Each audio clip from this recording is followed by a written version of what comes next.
Hey, what's up? It's Rob Gordon, the wingman, up here on my roof to talk about tuning your foil. And by that I mean your fuse length, your tail wing selection, and then also shimming the tail wing. I don't claim to be an expert on this stuff. I've never taken physics since high school, which I pretty much failed out of, I think. I don't know what makes a foil work. I don't really understand it. But I know what my foil feels like.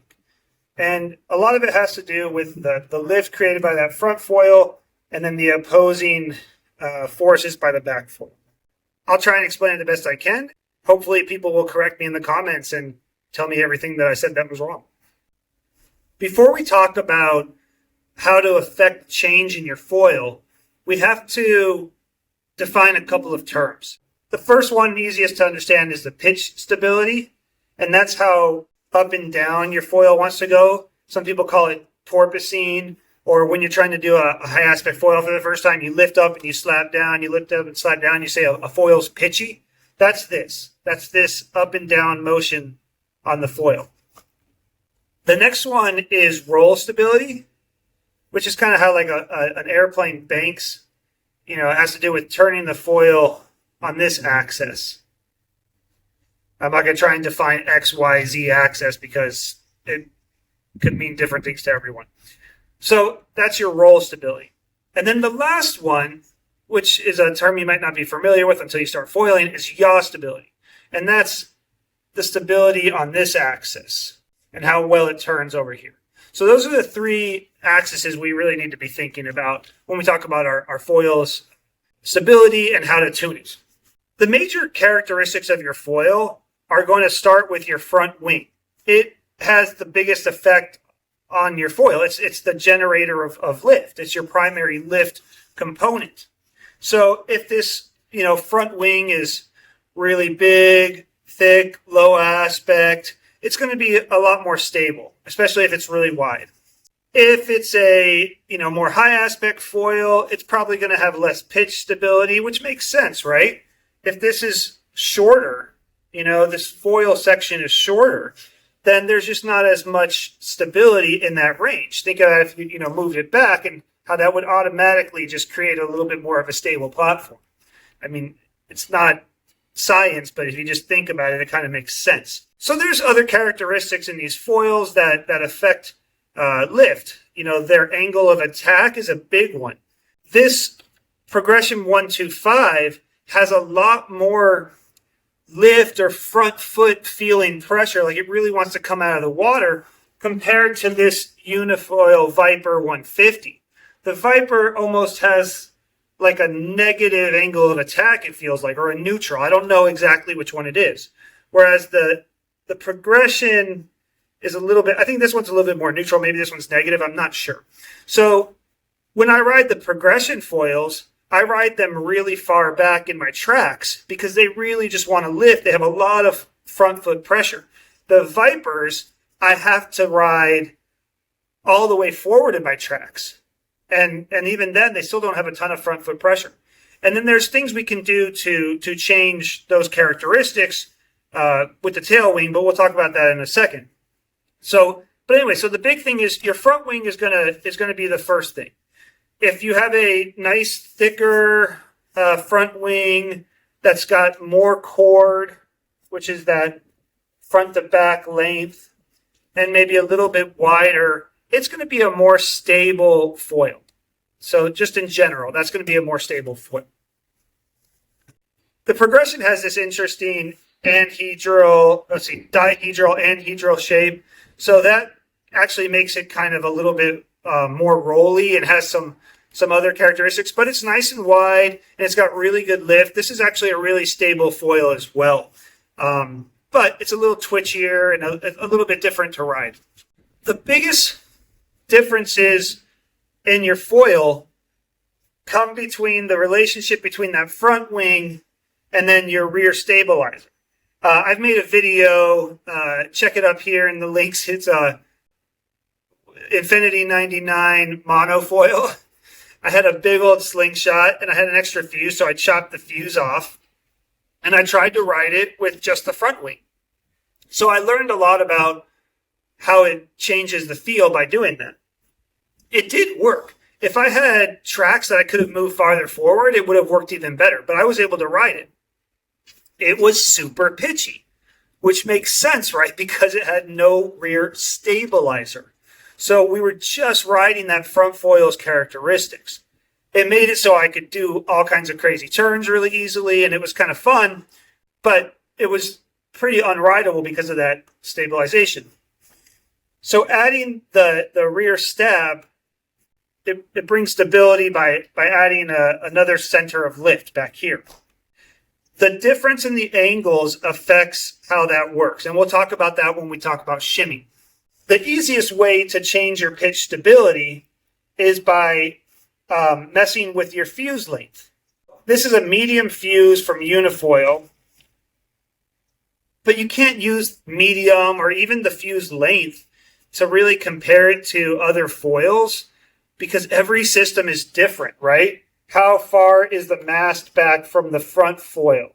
How far, how long is this little piece on the front foil from the mast so that makes the fuse effectively longer? You could go out and measure every foil brand and every system and try to work out some conversion factor. It would be kind of asinine. It would be kind of pointless. And then they would change something and you'd have to redo it the next year. All you can really do is be relative to your foil system. So if you're going to try out like a new foil system, just try everything sort of in the standard setting and all, medium and all that kind of thing. And then make your adjustments from there based off of that setting. I ride a lot of foils testing stuff out. And, if something is set wrong, I might think that, this is not a very good foil. But it could just be that it was tuned incorrectly or it was tuned incorrectly for my size. So anyway, the easiest way to change the pitch stability is to use a different size fuse. Unfortunately, they're not cheap and you'd have to buy multiple fuses if you want to. If you want more stability, you get a longer fuse and you bring this rear stabilizer further back. That will be more stability. That's good for beginners.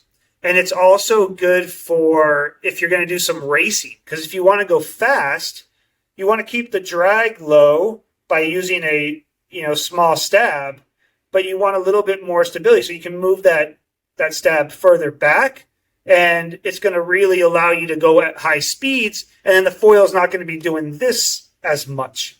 Wingfoilers, they also use really long fuses for that stability aspect. It's going to make it harder to pump in a way. You're going to have to put more input to get the foil to go up and down. It's going to take longer to go up and down as well because you have a bigger distance between the two of them. If you want something that's more pitch reactive, then what you can do is use a shorter fuse. That's going to make it easier to go down and up, get your pump. It also can sometimes be good for jumping because you're able to very quickly go down and then up and then generate a lot of pop in a short amount of time before you lose the speed.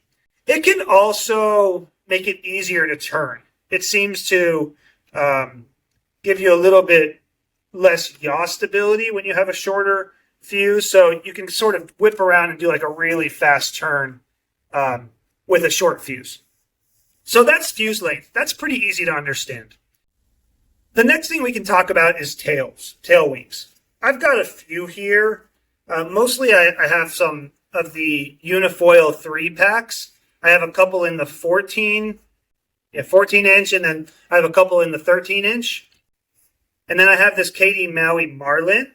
And then I made a couple out of cardboard here to show you some other stuff because I don't have a bunch of tail wings. When I want to ride a foil and really understand what it feels like, and just for general riding, I tend to like going with a pretty neutral foil. In the Wingfoil system, this Shiv 14 is a nice, pretty neutral foil.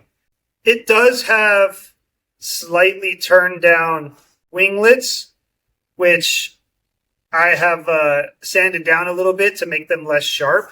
I've sanded this whole thing because I've scratched on the rocks and stuff. So it's probably not even a 14 anymore. It's probably a 13 and a half or something. But it's got a very neutral lift profile. So it's not going to have a very severe angle. It's going to go through the water pretty evenly, from what I understand. So that's what I ride for most of the time if I just want something that's going to be predictable and I sort of know how it feels. I tend to like flatter foils. When I rode the Axis, I really liked their flat 400 speed. Just when you talk about size, so if you compared like a 14 shiv, this is a shunt, but if you compare it to 14 to a 13, that extra width is going to give you a little bit more lift, and it's also going to give you a little bit more roll stability. It's going to make it harder to go this way because you've got a little bit more stability there. And yeah, if it's bigger, it's going to have a little bit more lift. So it's going to have a little more lift coming from the tail wing in terms of whichever angle that is. When you're starting, a lot of times people will get a foil that has really severe winglets. And those can be really helpful when you're beginning, especially if it's a nice big one, because they sort of help you lock in and they track. They increase that yaw stability this way. So I don't like these winglets very much because I feel like that's a really weird feeling. It feels very locked into me. I don't like it. I like it to be looser. But for a beginner, that can be good because you just want to go straight. You just want to go forward, especially if it's a nice, big, thick foil, long cord. That's going to really give you the most stability possible. What is that also going to do if you use a really big rear wing? It's going to add a lot of drag. So that's going to slow you down. It's going to be much slower. You also see some foils with the winglets on the way down. I guess that's actually how the shiv is. The winglets are down. I don't know if that actually changes anything or if it still locks you in. I'm not 100% clear on that. When I started with the Infinity 99, it has, on the bigger one, the 48 tail, it has downward winglets, and then the 42 has upward winglets. So I'm not sure. I think they both add yaw stability, and maybe they have some different characteristics. Like I said, not an expert, not sure. If I'm riding a bigger foil or I want more front foot pressure and more roll stability, I'll go with that Shiv 14. It works pretty good. If I want to go a little faster, I will use the Shiv 13, right? It's going to be less stable. It's going to have a little bit less front foot pressure, but it's going to be faster because there's less drag. It's smaller. So if you really want to do speed tests, you want to use the smallest tail you can use and still be locked in. Unifoil also has these, like I said, they have a 3-pack. So the different tails have different angles of attack. And we'll talk about that a little bit more when we talk about the shimming. The other tail I recently picked up was the Katie Maui Marlin. Now this tail has some anhedral to it. And it might have some other characteristics. It's a little bit thinner cord, right? So that's going to decrease a little bit of pitch stability, but the way that it's designed, it still has pretty good pitch stability. What I think this anhedral does that I've noticed is it helps the foil turn. It gives it a little bit more, I don't know if it's yaw or if it's roll or what, but it kind of makes the foil behave a little better. This design really seemed to come out and help when they had the really high aspect foils like the ARTs, like the Axis ARTs. That's why with the ARTs you had to use the progression tail wings. They kind of had that little turn down as well to them. That's because those things didn't really turn very well. So they needed something to help with the turning. So the Katie Maui Marlin, it's really good if you have an older high aspect foil. It can help you out. He's also got a new one now that's higher aspect. And that's really going to give you more glide because it's going to be less drag. It's going to be a more high performance tail. I haven't tried that one yet, but that's what's coming out. So Kane also has the boomerang tail. The other ones you have is Omen has the ahi tail, which is that boomerang shape. This is a really interesting profile because what it does is it makes your cord effectively longer. So you get more area on the way back. It adds a lot of lift, and it also adds some pitch stability, right? Because now you've got this whole area keeping you stable. But it allows you to turn still very easily in the yaw stability. So you get a lot of turning ability, but you keep your pitch stability. kind of interesting. I talked about that a little bit when I was talking to the Slingshot team rider at AWSI. I'll link to that. He sort of talks about tails as well, and what he perceived, or what Slingshot perceives as the progression of tails you should do as you get better in order to feel like one foil can last you a longer time.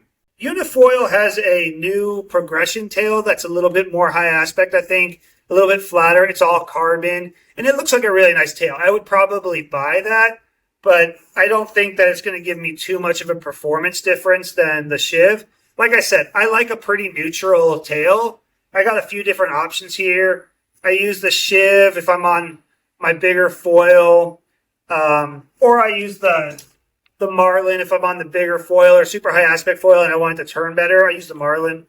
So sometimes I use this for downwinding. I'll use the Shiv just if I want to ride around. I get a little bit more front foot pressure out of it and a little bit more stability. So if I feel like the foil is a little bit unruly, like sometimes the 125 can be unruly, I'll put on the bigger foil or the bigger rear stabilizer. And it allows me to pump a little bit more, so I get more front foot pressure. I can glide and pump nicely. If I'm doing speed stuff, I'll throw on the 13 shank, which is the least drag you can get, or a 13 shiv if I had it, but I sold that one. Just to get a little bit more speed. If I'm doing freestyle, that loosens things up, gives me more speed, but I'm not going to get quite as much front foot pressure.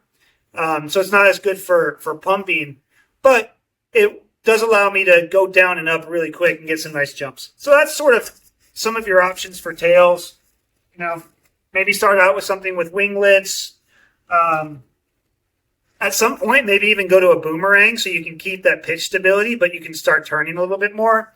And then honestly, for me, I prefer a flat stabilizer and then just change the size, and that gets me pretty much where I want. And then maybe at some point I'll pick up one of those higher aspect Katie Maui tails for racing and downwinding. Okay, let's talk about the really technical stuff now. Let's talk about shimming. I've got a couple of different styles of shim here. These are the Unifoil shims. They come directly with the Unifoil kit. They're really nice. They're hard plastic. They have numbers on them. This is 0, which would be neutral. This is 2, which is 2 degrees. And then they fit right into the system. They're really nice. I also have these Katie Maui shims that are 3D printed, and they came with the Marlin tail. And so I actually like using these because they don't have any drag on them. So I'll just throw these in, and I think it's actually a little bit less drag than the Unifoil ones, but the Unifoil ones are nice. The third style of shim is you can just get a credit card and cut it, put a hole in it, and then you just put it in front of the front screw or back screw to change the angle. This is where it gets really confusing, positive versus negative shimming. Adrian Roper from Axis talks about it in this video a little bit about what's the correct terminology. I don't even try to understand it. All I know is if the back foil is pointing down more, you're going to get more front foot pressure and you're going to get more drag. If the back foil, the rear stabilizer, is pointed more in line, more neutral, you're going to get less front foot pressure, so it's going to be more pitchy, but you're going to go faster. That's the only way I think about it. Now, if you're on an axis, the foil, the rear stabilizer, is actually on top. So if you're on top, that changes what kind of shim you're going to use to get the same effect, right? I just try and remember if the foil and the back foil points more down, that's going to give you more front foot pressure, more front foot lift. And you're going to go slower. If it points up, not up, but more neutral, you're going to go faster, but you're going to lose that front foot pressure. That's really all I'm doing when I tune my foil, is I just change the angle of this rear stabilizer based off of what board you're using. If your tracks are really far back, you're going to always feel like you don't have enough front foot pressure. So you can add a little shimming here, and it's going to bring the front foot pressure up. It's going to make your board more rideable. But the cost is it's going to be a little bit draggier. That's usually the one that happens. It's usually some of these foils don't have as much front foot pressure and you have to shim positively. If you just feel like the foil is bucking you off all the time, like, man, it just keeps coming up and I can't control it, then yeah, you could decrease the shim. You could either decrease the shim amount, or if that's not possible on your system, you could put a negative shim. I don't know if that's the right term, but you could bring it more neutral. With the different foils, it changes how much shim you need. I think I talked about earlier that this Viper seemed to have like a more of like a negative angle of attack. Well, because of that, the Viper really likes to have about a 2-degree shim in the back, and that will bring it up here and have a lot more lift. Whereas the Progression, it doesn't really need that. Like I said, the angle of attack is a little bit more lifty already. So the Progression, I ride with completely neutral. Remember I mentioned earlier, Unifoil has the different tails. So this is the shank, and then this is the shunt, and then the shiv is in the middle. The shiv is the most neutral. The shunt is basically like riding with a 1 or 2 degree shim already. So I never use this with the Progression. This works better with the Viper. The shank has it has a very, very negative angle, or very neutral to negative. So this works really well with the Progression. So I'll ride these together. If I want a little bit more front foot pressure, then I could either use a bigger one or put the shiv on it, and that will give me that same effect. So it is kind of nice with these Unifoil 3-packs. You have some interchangeability there, or you could just use the shim system and probably get away with just a shiv. You could just buy a shiv and just use the shim system. That would probably be fine. When you shim the tail, you do also get some turning characteristics that are different. Like, I think it's a little bit looser when you go less shim, and it's a little bit more of a control turn with the positive shim. I don't notice that as much as, changing the tail or the tail size. But there is something there to be said. The other thing you can do is if your tracks and your board are in the wrong spot, or the angle of the rocker is wrong and it's making your board behave weird, if you don't want to change the shim on your tail wing, because that's going to add drag or change the characteristics of the foil itself, you can put a shim under the base plate. I know PPC Foiling sells them and a couple other places sell them. And then that will actually change the angle of the whole foil system compared to the board. That was an option I was going to do with my board, because I having to ride these all the way in the back because they have so much lift, and we moved the tracks up forward on my board, but I haven't tried it out yet. Some people swear by doing that. If you have a neutral board, and Apple Tree talks about this, if you have a neutral board with neutral rocker and the track is in the right spot, and then your foil itself and mast itself is neutral, you shouldn't need to do that. It should just work, and it should be balanced.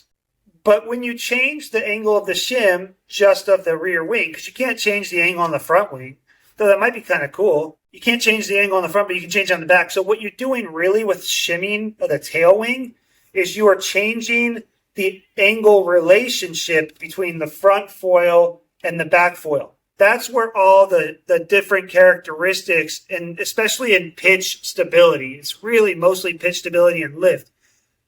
That's the difference between these two angles. And once again, I don't understand physics, so I don't know how it's actually, like, what this one's creating uplift and this one's creating downlift. I don't know. I don't understand that. But all I know is if I want more front foot pressure, I'll throw a shim in back here or use a bigger foil. You're going to get more drag, but that'll fix that problem. You want to go faster, a little bit looser, take away the shims, ride it flat. I hope that helps. I hope you guys take something from this and I didn't say anything too wrong.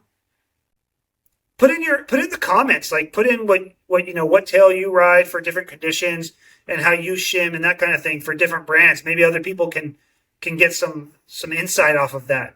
As a beginner, you hopefully should not have to worry about shimming too much. Buy like a standardized kit, and hopefully it should just ride really well. I know if you buy a Progression from Unifoil, like you get a Progression 170 or something, and you put a Shiv 14 on the back, you're going to be fine. That's going to work really well. At that point, just move your foil forward or farther back, or your foot straps might need to be in a different spot if you use foot straps. But just move the foil back, and then that will get you going for the most part for a long time. If you buy some other brands, I can't guarantee you're not going to need to tweak them. I haven't ridden them all. You buy the Infinity 99, it rides fine with the 48 tail. Like, you don't have to mess with it. If you buy a Viper, especially if you're a bigger rider, right? So that's another thing. I talked about this with George from Delta Hydrofoils. You know, he says you need to shim the foil based off the rider weight as well, and that will make it perform well in a whole range of speeds. It's getting a little bit out of my wheelhouse there, if that's true or not. He's always really done a good job tweaking foils when I ride them. He's always got them pretty dialed in, so seems to really know what he's talking about in that regard. But if you buy a Viper, throw on at least a 1.5 shim in the tail, the unifoil 1.5, before you start riding it, because I think you're gonna find it performs better. And then from there, you can start taking away shim and see if it's enough front foot pressure for you. If you try a different brand, you might have to try tweaking stuff. If it feels like, man, I'm just slapping down, it's so pitchy, throw in a little bit of downward facing angle into your rear stabilizer. I think that's about it. I don't know. Maybe I'll do a follow-up to this after we get some user input. Peace out, guys.